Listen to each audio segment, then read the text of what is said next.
In the heart of the Colorado Rockies, tucked between towering pines and whispering winds, sat a modest but proud wooden cabin.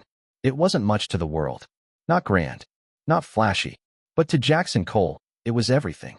It was the last thing his grandfather built with his bare hands before the cancer took him.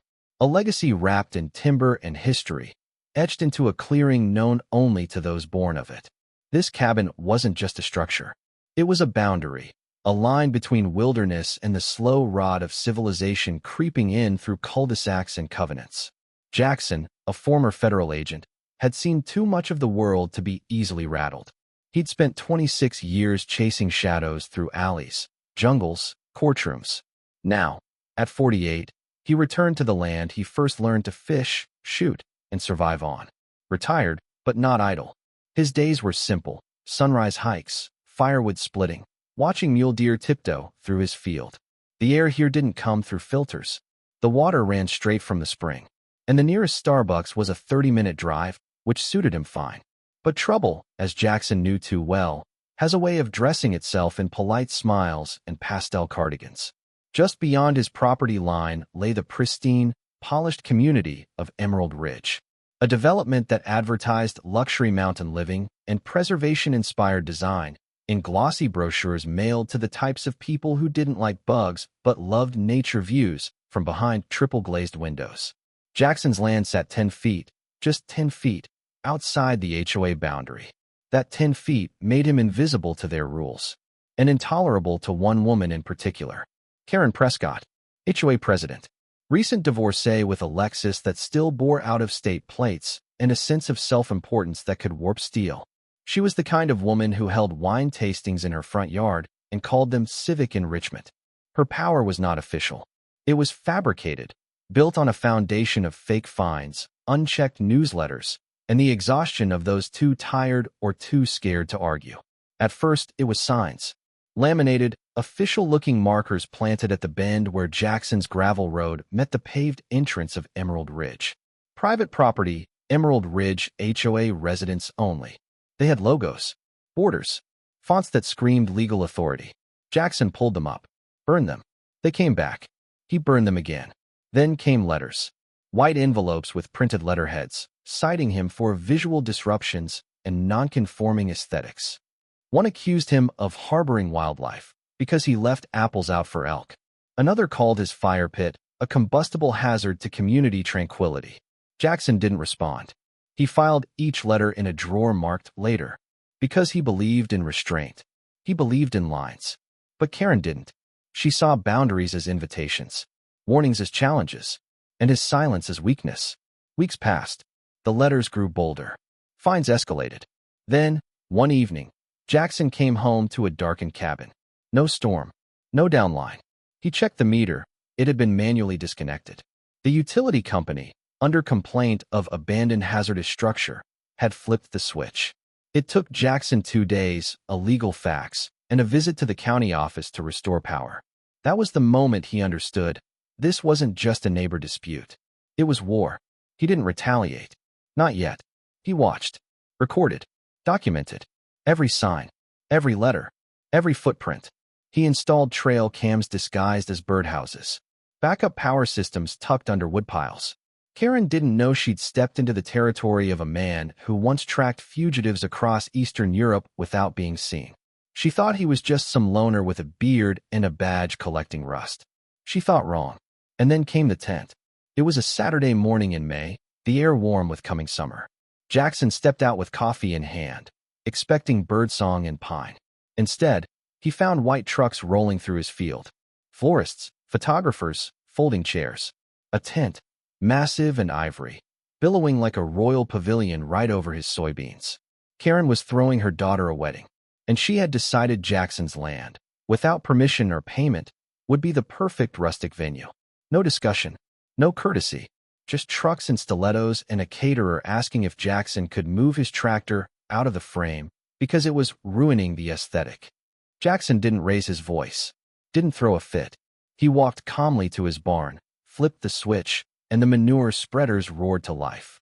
What followed became legend in the region. But this wasn't the climax. Not even close.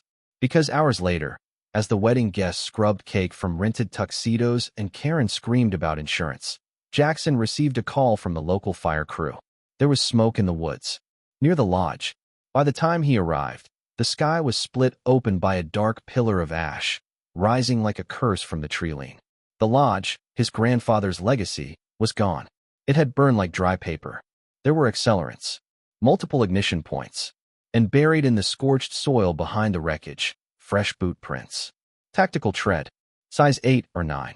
The exact boots Karen Prescott had been showing off last week from the Army surplus store, calling them combat chic. But Jackson didn't arrest her. Not yet, because he wasn't finished building the case. Not by a long shot. The smell of burned pine still lingered in the air 2 days later when Jackson returned to what was left of the lodge. The clearing was quiet now, eerily so.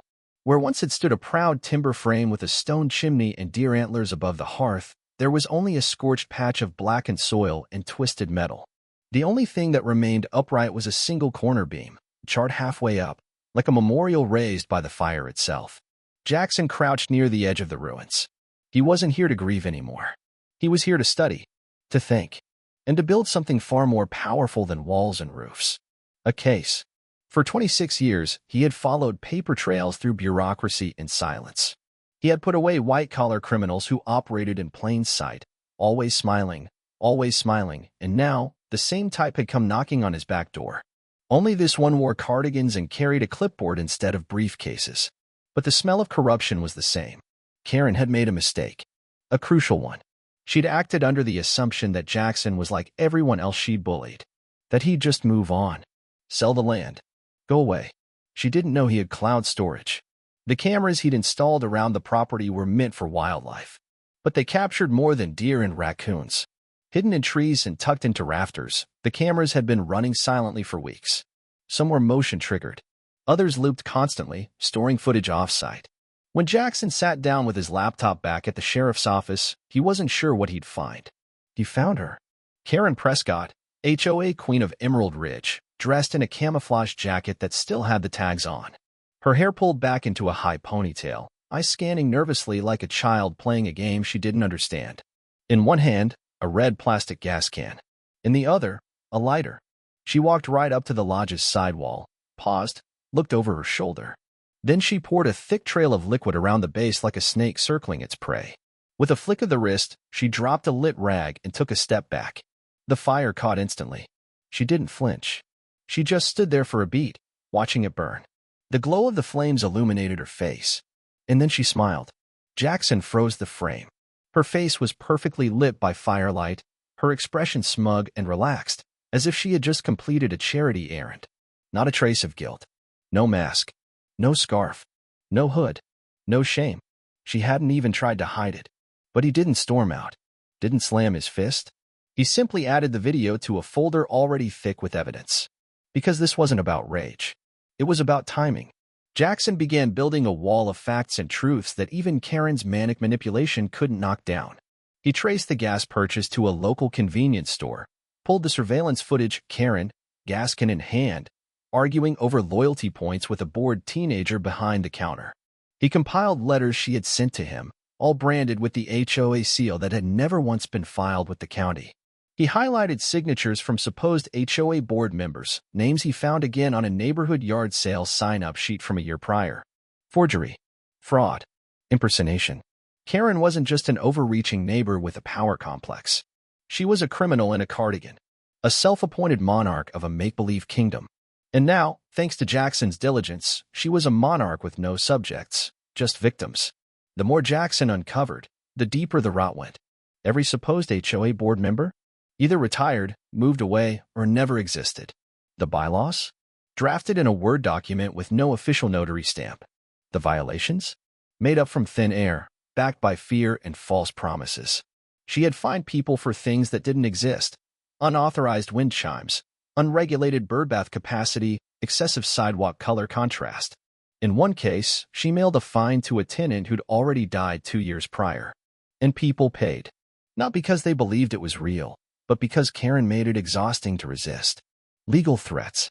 Fake law firm names. Manufactured liens. It was easier to just write the check than fight the storm she would unleash. Until now. Jackson didn't just build a case for himself. He built one for everyone she had bullied.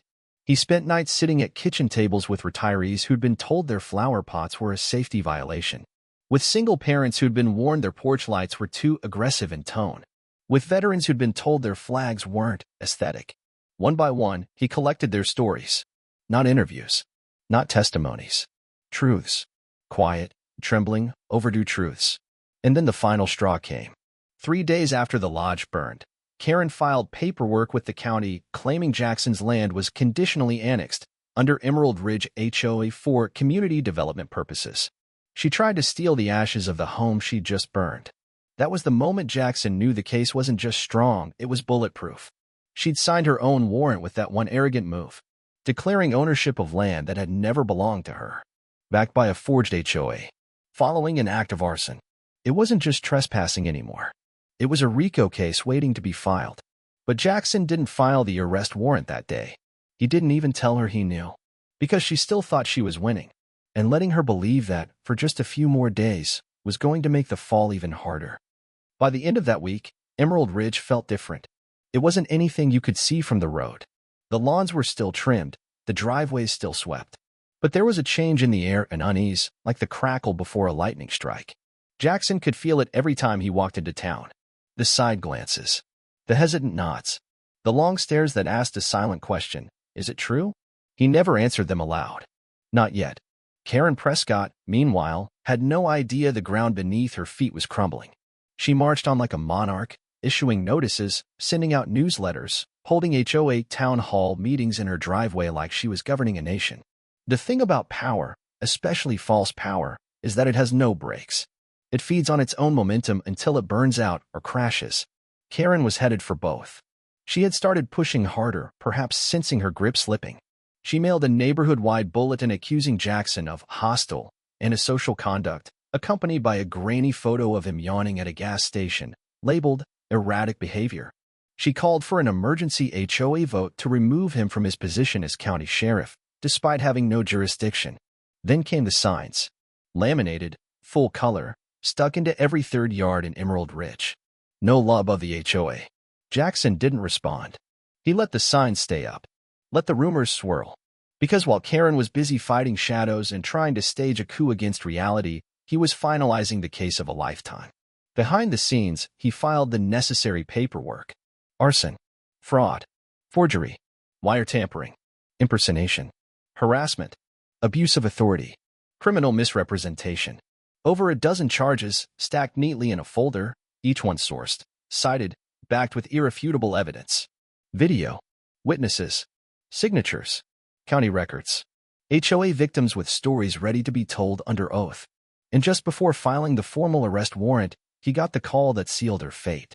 It was from the county clerk's office.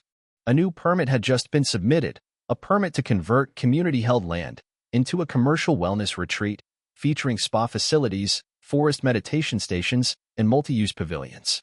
Attached to it was Karen Prescott's signature, beneath a line that read, Authorized Representative of Emerald Ridge HOA.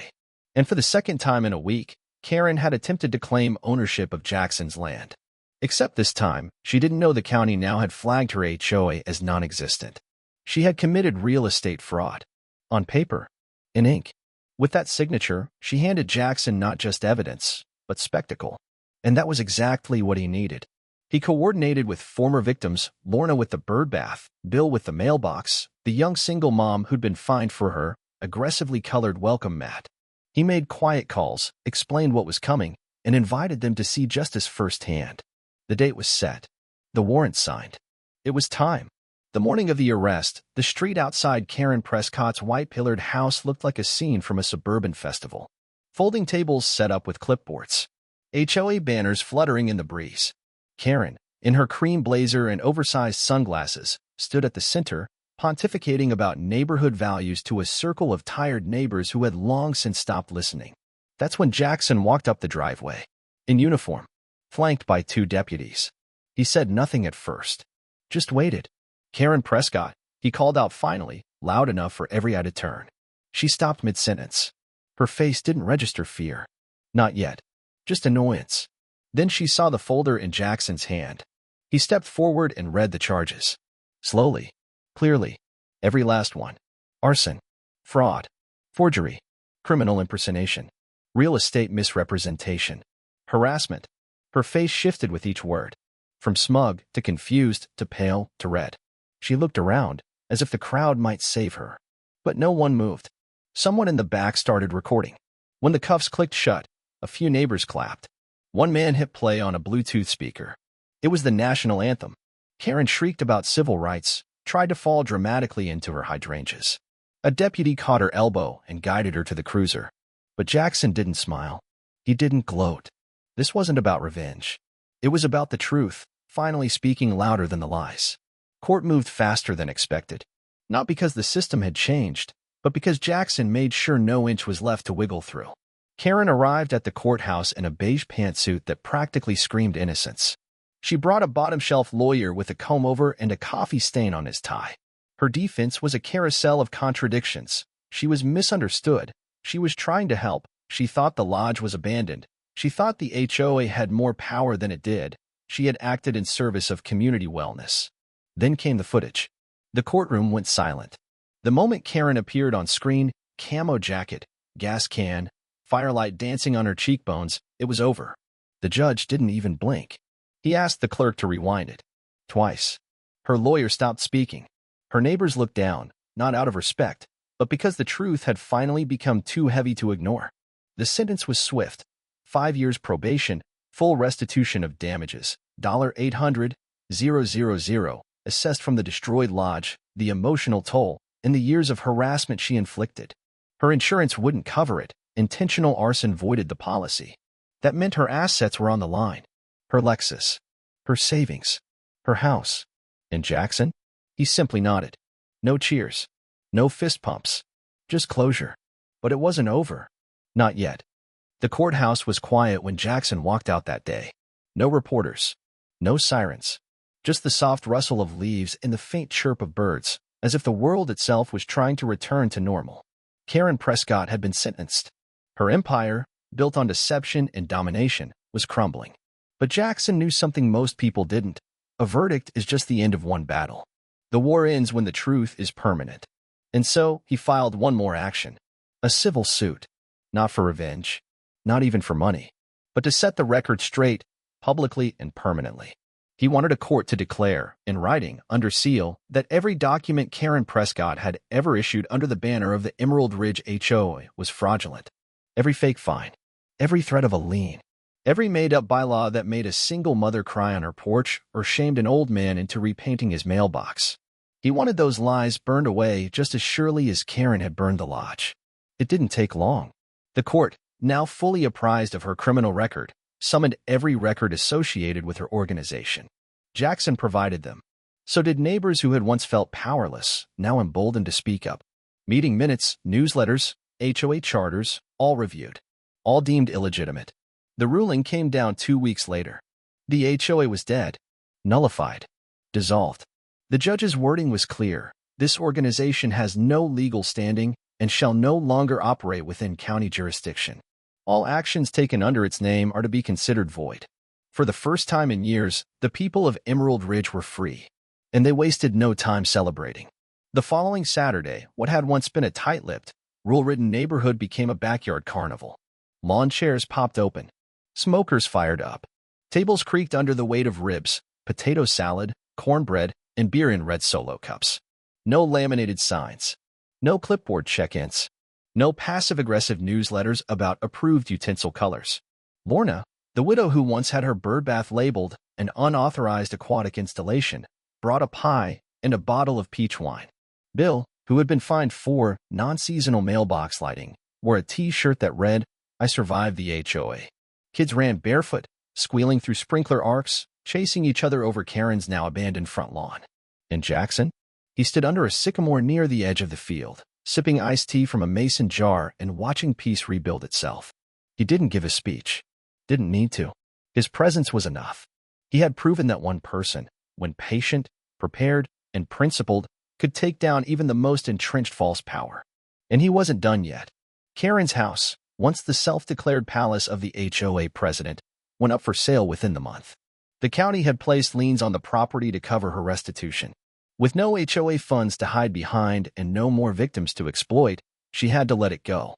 The sign out front read, "Price reduced." Then reduced again. Then motivated seller. Nobody wanted the house where fines were born, where wedding cakes turned to fertilizer, where a dictatorship in yoga pants had tried to rewrite property law. It sat empty, white paint peeling, a symbol of what happens when arrogance meets accountability. And at the edge of the forest, Jackson rebuilt. He didn't try to replicate the lodge exactly.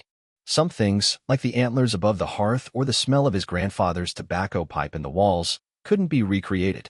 But he used fireproof materials this time. Reinforced steel supports, solar panels tucked into the slope of the roof. And out front, he built a stone fire pit, wide, circular, like a hearth for the whole community. Above the new front door, he hung a hand-carved wooden sign. Same style, same letters, Fox Hollow Lodge. But now, beneath it, one more line, branded with a wood-burning pin he'd used since boyhood. Karen proof since 2025. It made him laugh. Quietly. Just enough to warm his chest. As for Karen, she served her community service in a neon vest, assigned by court order to county park maintenance, graffiti removal, bench painting, sidewalk scrubbing. A group of teenagers once filmed her hosing down a bathroom wall, her face hidden behind big sunglasses. One of them yelled, "Hey, aren't you the lady who burned down the forest?" The clip went viral. Karen became a meme, a cautionary tale, an echo of absurdity shouted into the digital void. She still tried, occasionally, to claw her way back, writing letters, filing appeals, spinning new tales about political persecution or conspiracies. But none of them stuck. Every agency she contacted already had the evidence. Every judge had seen the footage. Her name became a punchline. And eventually, even that faded. Jackson never responded. He had no reason to. He spent most of his days up at the new lodge, fixing things that didn't need fixing, drinking coffee on the deck, watching the fog roll in like memory made gentle. He planted wildflowers where the foundation of the old lodge once stood, letting the land reclaim what had been taken. Sometimes he'd sit on the new bench he carved, dedicated to his grandfather, and just watch the wind move through the trees. Sometimes people would join him, bringing thermoses or folding chairs, sharing stories. No rules, no forms, just neighbors, as they were meant to be. And when newcomers moved into Emerald Ridge and asked about the HOA, Jackson would smile, point toward the hills, and say, "Let's just say, they picked the wrong property to mess with." Then he'd offer them coffee. No fines, no warnings, just welcome.